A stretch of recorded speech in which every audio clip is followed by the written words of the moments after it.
भाई एक बात बताओ, SSW वीजा का नाम तो सबने सुना होगा।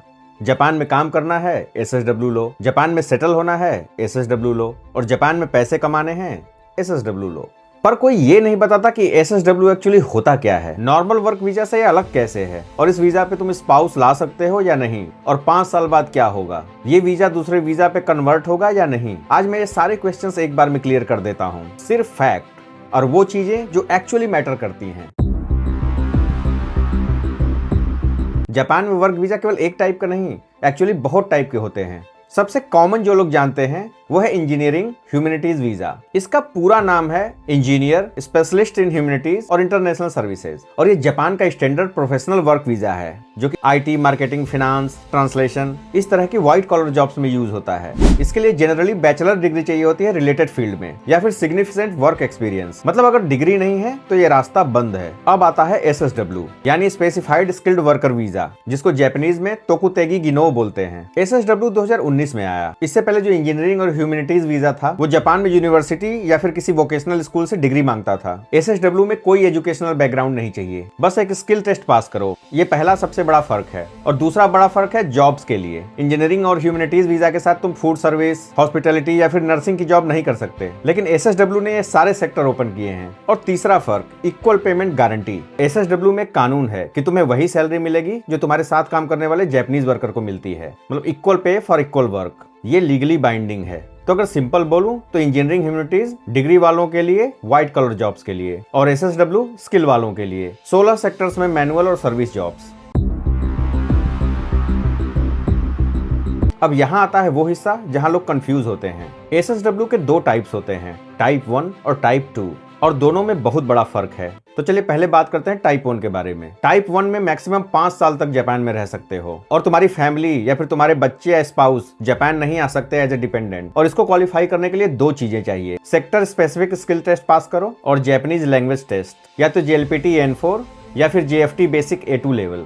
अब बात करते हैं SSW टाइप 2 की। टाइप 2 में वीजा रिन्यूअल इंडेफिनिट है, यानी कोई टाइम लिमिट नहीं है, और तुम्हारी फैमिली, स्पाउस या माइनर चिल्ड्रन जापान आ सकते हैं डिपेंडेंट वीजा पे। टाइप 2 के लिए अलग से जापानीज लैंग्वेज का टेस्ट नहीं देना होता। और टाइप 2 में जो टाइम काउंट होगा वो परमानेंट रेजिडेंसी के लिए भी काउंट होगा। टाइप 2 प्रैक्टिकली जापान में परमानेंट सेटल होने का रास्ता है, बिना सिटीजनशिप के।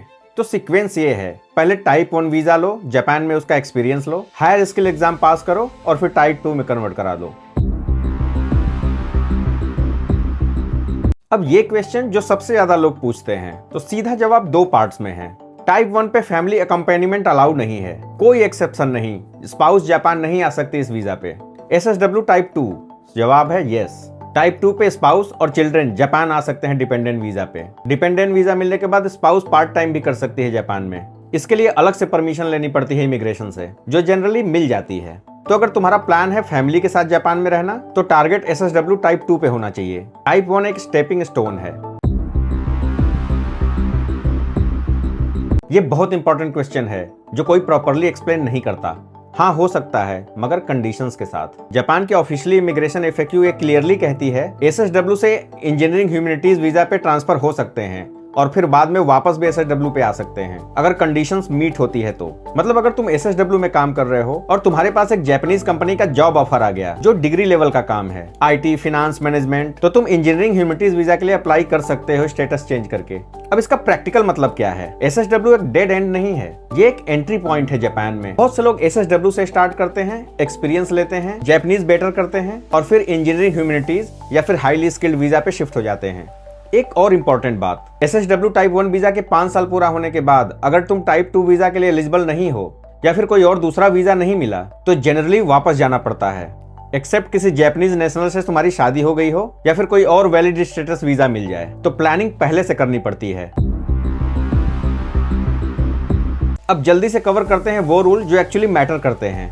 सबसे पहला, कौन अप्लाई कर सकता है SSW वीजा के लिए? एज मिनिमम 18 साल होनी चाहिए और तुम्हारी हेल्थ ठीक होनी चाहिए, और तुम उस सेक्टर में इमीडिएटली काम करने के लिए रेडी होने चाहिए बिना किसी एक्स्ट्रा ट्रेनिंग के। दूसरा क्वेश्चन है कौन कौन से सेक्टर्स अवेलेबल हैं? टोटल 16 इंडस्ट्रीज हैं, nursing care, constructions, agriculture, maintenance, hotels, manufacturing, fisheries, building cleaning, ship building, food, manufacturing, aviation, और भी बहुत सारे।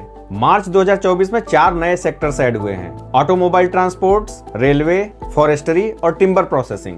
अब सवाल उठता है सैलरी कितनी मिलती है। जनरली जो मंथली सैलरी मिलती है वो 1,60,000 येन से लेकर के 2,80,000 येन तक, यानी रफली 90,000 से लेकर के 1,60,000 रुपए पर मंथ। SSW के रूल में क्लियरली लिखा है एम्प्लॉयर या कोई भी थर्ड पार्टी तुमसे SSW कॉन्ट्रैक्ट से रिलेटेड कोई भी पेनाल्टी नहीं ले सकती, कोई अनजस्ट मनी ट्रांसफर नहीं कर सकता। अगर कोई ऐसा करता है तो इलीगल है। अब 2025 में कुछ नए रूल्स आए हैं, वो जान लेते हैं।